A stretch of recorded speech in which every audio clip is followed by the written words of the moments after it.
السلام عليكم، ازيكم عاملين ايه؟ يا رب تكونوا بخير. وحشتوني حبايب قلبي. يوم جديد وفيديو جديد وروتين جديد، كله ان شاء الله طاقة ايجابية ونشاط وتحفيز، وبإذن الله تطلعي من الفيديو مستفيدة. وحشتوني من الفيديو اللي فات. بصوا بقى، النهاردة الجو سبحان الله بقى تحفة. الشمس طالعة والجو حلو جدا جدا، بعكس امبارح واول. فقلت دي فرصة، انتوا عارفين ان قلتلكوا ان الاولاد عندي تعبانين وعندهم التهاب وحالتهم حالة، يعني بصراحة الحمد لله، ربنا يا رب يكمل شفاهم على خير. فقلت لازم النهاردة بقى، بما ان الجو حلو كده، اطلع كل البطاطين بتاعة البيت في البلكونة.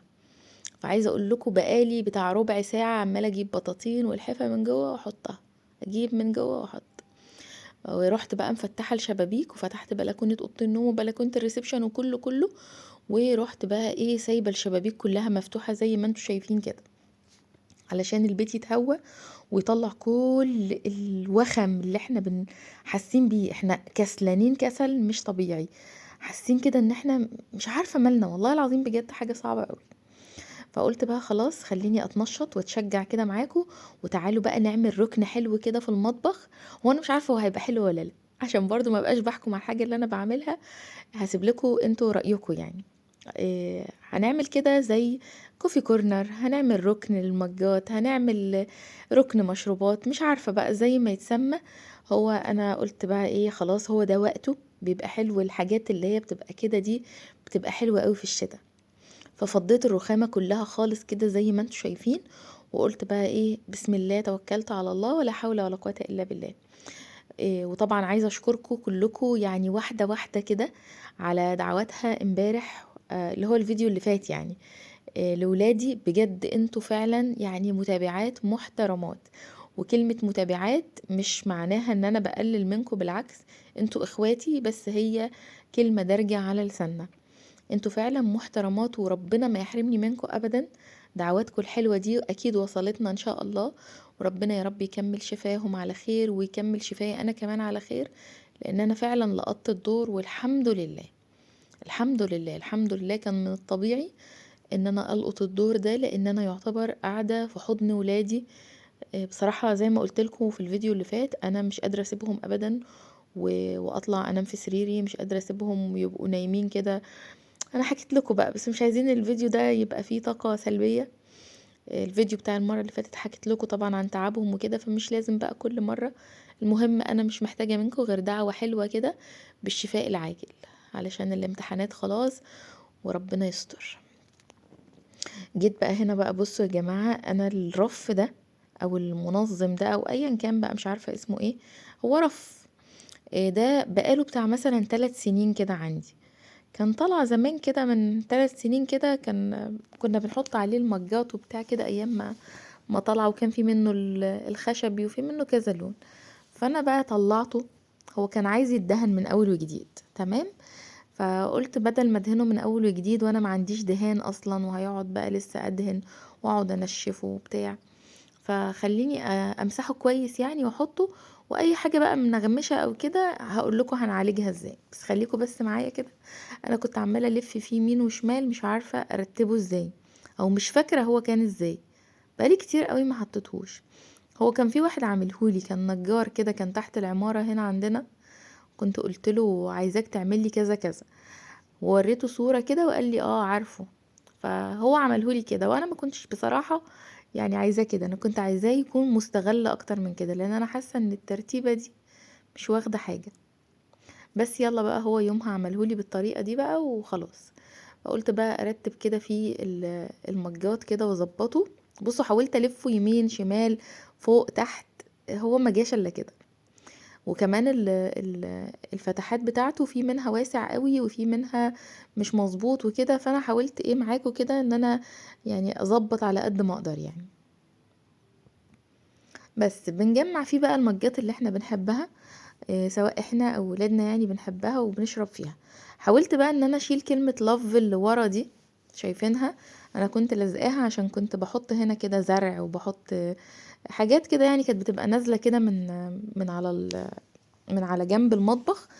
وانا فضلت ان انا احطه هنا لسببين.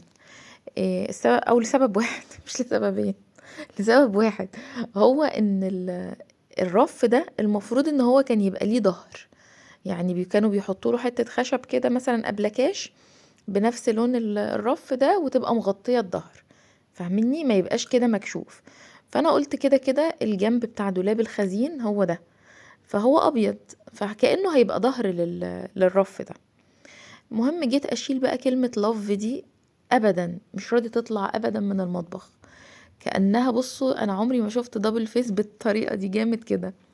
اجي اشد فيها اشد فيها، فقلت لا ده هتبوظ لي ايه الخشب ولا ايه، خلاص خليها. مرضتش بقى اشيلها. هي عموما يعني مش باينه قوي ومش مقصره ورا الرف، يعني مش مخلياه مثلا بارز او كده، لا هي ضعيفه قوي يعني رقيقه كده. بس اللزق بتاعها رهيب يا جماعه. وملزوقه دي على فكره من يوم ما جيت المكان هنا، يعني دي ملزوقه بقالها، دي السنه الخامسه. تخيلوا بقالها، يعني ماشيه في السنه الخامسه ملزوقه كده على الدولاب بتاع الخزين. كنت بعلق عليها فوطة، بعلق عليها اي حاجة كده بدل ايه، يعني كانت بتنفعني يعني، بس خلاص ما بقتش بقى بحط عليها. فقلت بقى ايه، خليني احط الرف بتاع المجات ده في الجنب ده، يبقى ليه خلفية كده بيضة، ويبقى كأنه ايه، منه فيه. جيت اجرب احطها في الجنب التاني، وقلت هتبقى حلوة بقى، هتداريلي بقى الفيشة بتاعة الكاتل والليد اللي انا بشغله ده والحاجات دي. لقيته مش حلو، يعني لقيت الفيش باينة من وراه، ولقيت ان انا عشان كل شوية اشيل الفيشة واحط الفيشة هيبقى حوار بقى. فقلت لا خليه هو هنا بقى ايه كويس. وحطيت برضو السبرتاية اللي انا لحد دلوقتي ما شغلتهاش. كل لما انزل اقول انا ان شاء الله اشتري سبرتو علشان السبرتاية. وانا وجوزي لما ننزلوا برضو مع بعض يقول لي ايه، خليكي فاكرة يا ايمان، نجيب سبرتو للسبرتاية اللي احنا ما جربناهاش اصلا لحد دلوقتي. ونروحوا ونشتروا طلباتنا وبتاع ونرجعوا واحناش بنفتكره خالص. ممكن علشان مش في اولوياتك فما ما بيجيش على دماغك ولا ايه. بس ان شاء الله ان شاء الله النزلة الجاية يعني، او الخروجة الجاية هجيب ازازة سبيرتو، لان انا فعلا نفسي اجربها. يعني هو جوزي كان شاريها وما ما فتحناهاش، ما جربناهاش خالص. جربنا الكنكة والحمد لله، يعني هي مش واو بس شغالة تمام. وبس، ومسكت بقى الكاتل لمعته. بصوا انا مسحت بالبي واكس ده، وبرضو يعني احقاقا للحق يا جماعه عشان برضو ما نبقاش ظلمنا حد. فاكرين الفيديو اللي انا مسحت بيه الخشب بتاعي او لمعت بيه الخشب بالبي واكس ده؟ قلت لكم هو مش واو، هو تلميعته عاديه. هو من ناحيه عاديه فهو عاديه، بس هو فيه ميزه بقى. عشان برضو يعني الواحد يقول لي اللي ليه واللي عليه. انا لمعت بيه الخشب بتاع الريسبشن كله، المذهب بتاع الصالون والسفرة، والسفرة اللي هو البني الأسطر ده. بصراحة بصراحة والله العظيم زي ما بقول لكم، ما بتجمعش تراب. يعني ايه؟ يعني مثلا انا مسحة من امتى، من قبل ولادي اصلا ما يبقوا تعبانين لحد النهاردة، انا ما لمعتش الخشب تاني. يمكن مثلا عشان يعني يبقاش حرام عليا، ممكن لمعت الرخامة كده وانا واقفة في يوم مثلا ولا حاجة، بس بفوطة ناشفة كده، وامشي ايدي كده على الخشب، مش بجمع تراب. معرفش بقى، هل ده يعني ميزة كده، هل قصدي ده من التركيبة بتاعته، ان هو ما يبقى ناعم قوي لدرجة ان التراب ما يجمعش عليه او ما يلمش على الخشب. فدي حاجة ميزة، ميزة في البي واكس ده. لكن كتلميع وان هو يزود الخشب نقاء والكلام ده كله، هو ساعتها بيعمل لمعة شوية كده يعني، بس بعد كده بتبقى عادية. فاهميني؟ فلمعت بيه يعني النهاردة كده الرف ده، ولمعت بيه الكتل، وكمان مشيته كده على الرخامة اهو. لمعت بيه الرخامة كده تلميعة برضو. بصوا كده عامل ضي، فاهميني؟ بس بعد كده بينطفي وما بيبقاش يعني باين زي ما انتم متخيلين. وكمان لمعت طقم التوابل ده اللي هو الكبير ده. بصوا بقى، هو انا كنت عملت بقى الرف اللي هو بتاع المجات ده، وحطيت التلاتة اللي هم اللي فيهم فيونكات من فوق دول، علشان احط فيهم الشاي والقهوة والبن. فبفكر بقى ان انا اشيل الطقم الكبير ده الفيروزي ده. انتوا بتحبوه انا عارفة، وانا كمان بحبه، بس هو خلاص بقى متهيألي نشيلوه بقى، ملوش لازمة، ولا ايه رأيكم؟ عموما انا ما شلتوش في الفيديو ده، بس مش عارفه بقى المره الجايه ممكن اشيله ولا لا. عايزة الرخامة تبقى رايقة كده وفاضية، اعرف اشتغل عليها، لان الرخام عندي في المطبخ هما رخامتين، الرخامة دي والرخامة اللي عند الحوض. ودايما بصور لكم في الجزء ده علشان النور، لكن عند الحوض عندي دايما ضلمة، يعني الجنب ده ما فيهوش اضاءة عالية زي ده، فتلاقوني دايما تركيزي كله في التصوير في الجزء ده هو والبوتاجاز بس كده.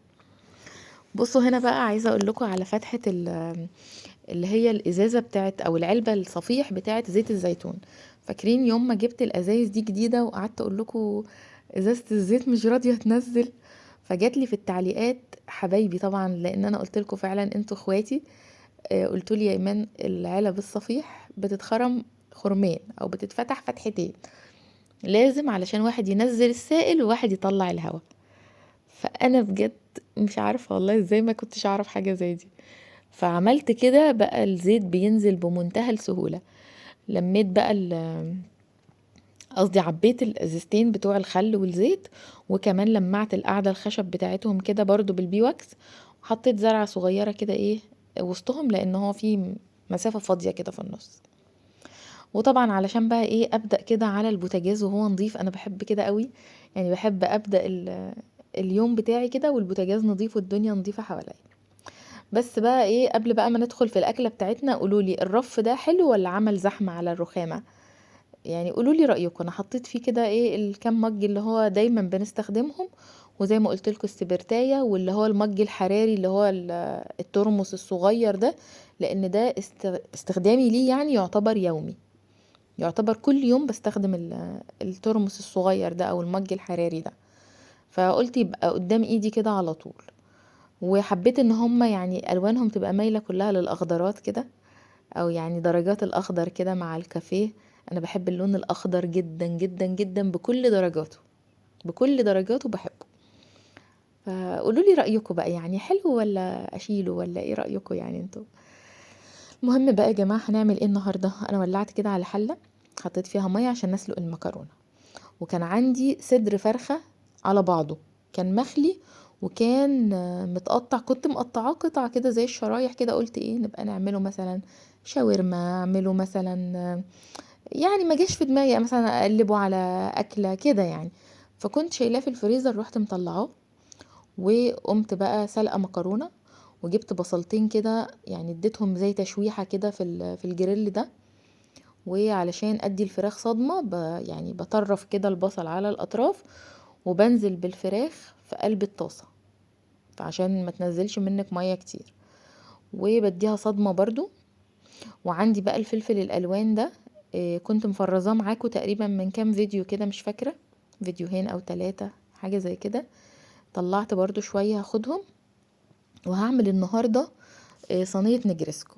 دي بقى طلب محمد ابني، قال لي يا ماما اعملي لنا مكرونه بشاميل. فقلت له بصراحه انا ما عنديش لحمه مفرومه، وما عنديش اصلا لحمه في الفريزر لسه، ان شاء الله هننزل نجيب بقى ايه, لحمه ونظبط الدنيا يعني ونظبط الفريزر. فقعدت ايه افكر كده افكر، فقلت ما انا عندي صدر فرخه، اعمله بقى ايه اقطعه واحط عليه خضار فلفل الوان كده وفلفلايه خضراء، واظبطه كده ببصلايه وبتاع وايه، واعمله حشوه، واعمل بشاميل وايه، وتبقى يعني اكله حلوه، يعني صينيه نجرسكو حلوه كده، وهتقضينا يعني ايه طول اليوم يعتبر، لان ده سبحان الله يا جماعه كان فيها بركه رهيبه. هتشوفوها دلوقتي معايا يعني لما تخلص كمان، عملت كميه حلوه قوي. فانا حاطه الميه والمكرونه تتسلق، وهنا على العين التانية زي ما انتوا شايفين كده قطعت بقى الفلفل كده بالمقص. على فكره يا جماعه استخدامكم للمقص مريح جدا، يعني لما تكوني بتقطعي حاجه بالمقص بتنجزي في ثواني. وخدت بقى كمان بقى قرن شطة كده حراق، بس ما رضيتش طبعا اكتر منه عشان انتوا عارفين بقى ايه العيال تعبانة وكده، فما يبقاش ايه يعني من كله، والالتهاب بتاع الحلق ده مبهدلهم يا حبايبي. بس انا عايزاكم بقى انتوا المرة دي بقى تدعوا لي انا، لان انا لسه كده جسمي بادئ يكسر. الدور ده بيبدأ بتكسير في الجسم وصداع، وبعد كده بقى بتلاقي عظمك عظم ركبك، يعني محمد ما شاء الله عليه اللهم بارك يا رب، ربنا يحفظه. محمد ابني رياضي و... وجسمه ما شاء الله تبارك الله، الله يحفظه يا رب، كويس. يقول لي يا ماما كأني ما فيش ركب، ركبي دي كأنها مش موجودة، مش حاسس بيها. من كتر الوجع.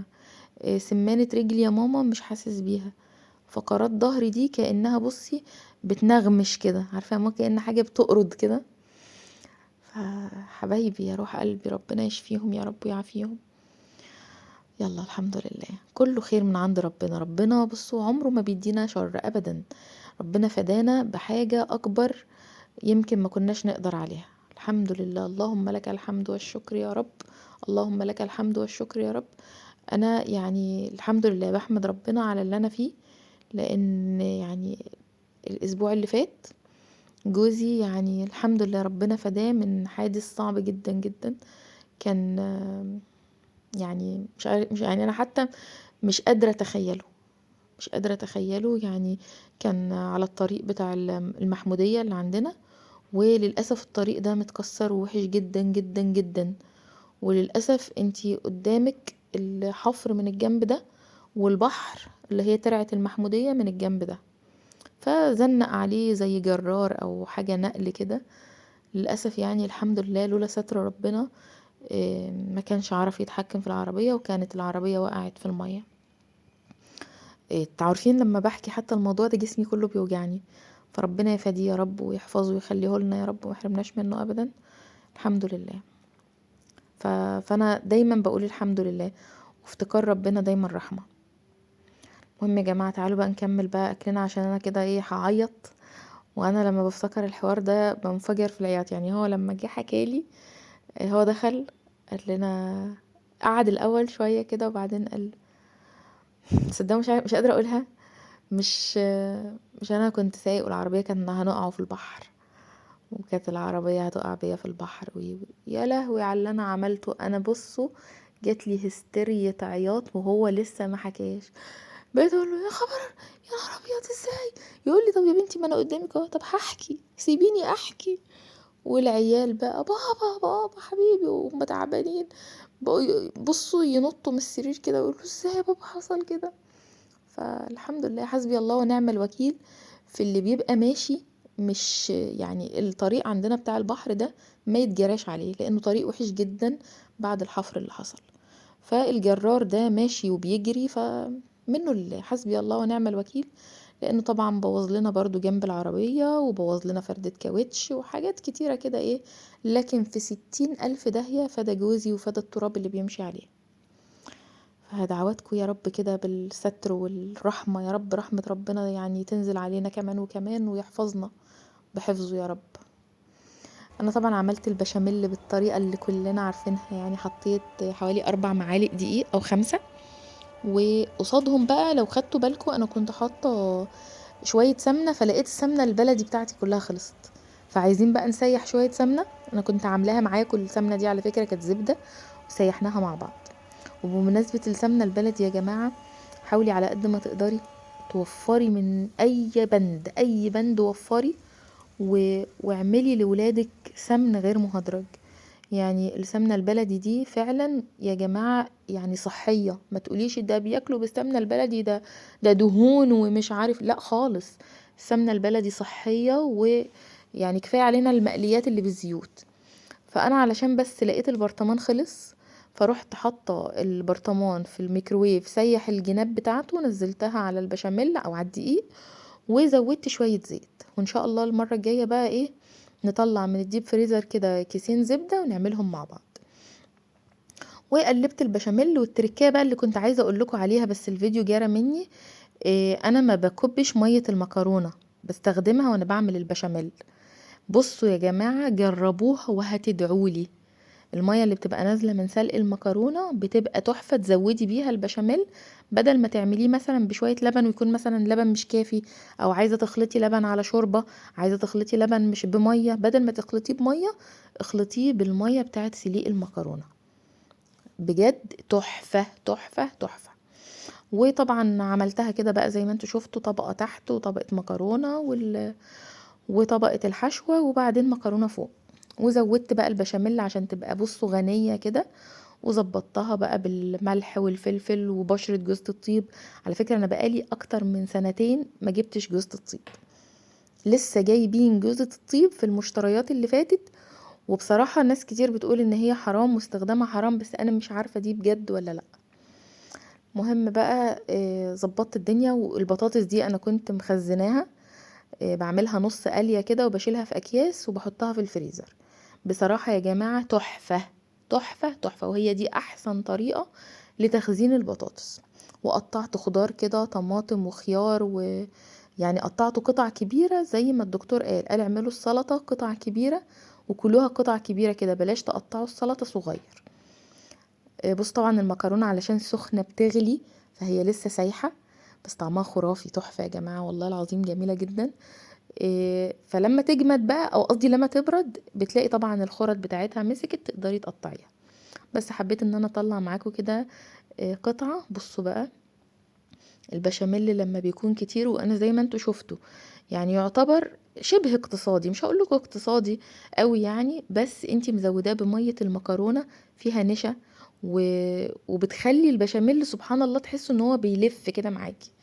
يعني فاهم، مش عارفة بيلف يعني ايه، بس يعني بيتقل كده معاكي وتلاقيه حلو كده. ابقوا بس جربوها وقولوا لي رأيكم فيها. احسن ما تزودي مثلا لبن على مية، او تعملي لبن بس، او تحطي شوربة. ولو انتي برضو ما عندكيش ولا لبن ولا عندك كده، ممكن تعمليها بشوربة بس. يعني لو انتي ما عندكيش لبن للبشاميل، اعمليه بشوربة بس. وبعمله كتير على فكرة لو ما عنديش حليب، بعمل الدقيق، بحمر الدقيق وبعدين بحط عليه شوربة واقلب كويس وخلاص، وبيبقى برضو طعمه حلو جدا. بس انا بس كنت عايزة حاجة تبقى قيمتها الغذائية عالية، عشان الولاد اليومين دول يعني بياخدوا مضاد حيوي وبياخدوا حاجات، وانا ممشياهم بقى على يا اما لحمة مسلوقة يا اما خضار سوتيه، ومقطعه لهم اللحمه قطع صغيره زي الاطفال عشان يعرفوا يبلعوها. انا قلت لكم ان البلع فيه مشكله، وهكذا. فالنهارده بقى ايه الاكله دي برضو سهله، وايه يعني ايه، عدت اليوم بتاعها. بعد بقى الغدا لميت كل المواعين بقى ورحت حطاها في الغساله، مع اني انا ما بحطش الجرانيت في الغساله. يعني انا حطيت اللبانه، وحطيت الجريل، وحطيت ايه تاني، في حاجه تانية حطيتها جرانيت. المهم يعني انا ما بحطش الحاجات دي في الغساله ابدا. بس انا لو كانوا قالوا لي ينفع تدخلي اي عيل من العيال في الغسالة، انا كنت في الوقت ده يا جماعة مش قادرة والله. بصوا الصداع، قمت بعد ما خلصت المكرونة خدت واحدة كتافلام، وقبلها كنت واخدة كولد اند فري، ولا اند هي دي، وبعدين خدت واحدة دولي براون. تخيلوا، وعمالة مش قادرة مدشدشة، والصداع بقى ايه مضايقني قوي. فرحت بقى ايه بعد كده، رحت حطاهم في الغسالة وقلت يلا ما جاتش من مرة، والباقي بقى غسلته على ايدي زي ما انتوا شفتوا كده، ورحت مصفياه، لانه ما كانش له مكان جوه الغسالة. لكن لو له مكان كنت هدخل كل حاجة. وجيت بقى ايه ولعت كده على فنجان قهوة، وقلت وانا واقفة امسح البوتاجاز، مش هغسله بقى الغسلة اللي هي يعني هو مش وسخ قوي يعني، هو شغال نظيف، هي بس العيون اللي كانت عايزة تدعك شوية. بس قلت مش النهاردة بقى، فمسحته كده وانا واقفة بعمل فنجان القهوة. والجزء اللي امسحه يعني احط تاني عليه الايه، الشبكة بتاعته او الحوامل بتاعته. ولما هشيل القهوة برضو همسح الجزء ده، ويبقى كده المواعين بتتغسل في الغسالة، والباقي غسلته على ايدي، ولمعت الرخامة اللي كنت شغالة عليها، وكمان كنست الارض وفرشتها. لو خدتوا بالكم انا حاطه سجادتين، السجاده السوداء اللي هي ساده دي، انا قلت لكم قبل كده ان هي اسوأ حاجة في الدنيا، وحشة جدا جدا. لو وقع عليها بس يعني بصوا شوية رز، لو وقع عليها فتافيت عيش، تحسوا ان الدنيا قايمة قاعدة في المطبخ. اي حاجة سادة بيبان فيها الوساخة وبتبقى وحشة قوي.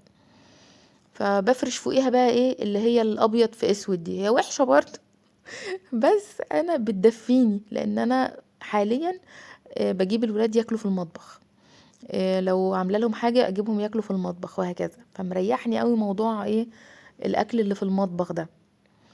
وكان عندي ترابيزه والله صغيره كده بالكراسي بتاعتها، كنت حطاها في جنب المطبخ مكان الكولدير. بس طبعا انا وريتها لكم قبل كده ان هي اتكسرت، فقلت خلاص بقى، هي كانت كده كده مضيقالي المطبخ، بنحط على الارض وناكل، او مثلا قدامنا السفره يعني بينها وبين المطبخ خطوه، بحط لهم على السفره كده يعني. المهم يعني الشاهد من كلامي، ما بقتش بدخل اكل جوه في الاوض ابدا. قلت لهم احنا عندنا المطبخ كبير الى حد ما يعني، والسفرة ما حدش بياكل عليها، نحاول ناكل عليها، هي قريبة من المطبخ، وما ندخلش اكل في الاوض، لان الاوض كلها تعتبر اوض نوم وبس. ففرشت كده وحطيت السجادتين فوق بعض بيدفوا المطبخ، ولو قعدنا على الارض ولا حاجه بيبقى دافيانين. انا طبعا شربت قهوه، والعيال بقى رحت رايحه عامله لهم هما وجوزي، بس احنا بقى في الوقت ده كنا بالليل بقى. انا ساعه ما كنت حاطه المكرونه في الفرن كان العصر بيأذن، وعلى ما خلصت بقى والكلام ده كله واللمه بقى دي كلها اتلمت، كنا خلاص الدنيا ليلت. فقلت لهم اعمل لكم سحلب، فرحت بقى عملت لهم سحلب وحطيت لهم عليه سمسم. خلي بالكم السمسم، ها، مش كل مره بقى هقول لكم كله سمسم، عشان السمسم بينشط الذاكره، وانتوا عندكم الزهايمر زي كده، انا بقيت بنسى بطريقه مش معقوله. فالسمسم بيقوي الذاكره وبيعوضك كده عن الكالسيوم، بيدي كالسيوم يعني عالي يعني. وحطيت برضو موز كده، بس كانت الكوبايات اتملت بقى على الاخر، فما عرفتش احط غير الشويه دول كده. فقلت حلو برضو حاجه تدفيهم وايه وتظبطهم. وعايزه اقول لكم بقى ان انا دخلت بقى على سريري، قلت لا انا النهارده بقى خلاص كفايه عليا كده. سبتهم بقى كده مع نفسهم ياكلوا بقى السحلب، وقلت لهم انا نفسي بس اخلص شغلي، كان عندي شغل على قنوات بشتغل عليها، واخلص الفيديو، وكل سنة وانتم طيبين كده. وبس الفيديو كده خلص، اشوفكم بقى على خير في فيديو جديد. ودلوقتي اقدر اقول لكم تصبحوا على خير، واوعوا تنسوا تحطوا لي لايك وتدعوا لي دعوة حلوة من قلبكم. مع السلامة.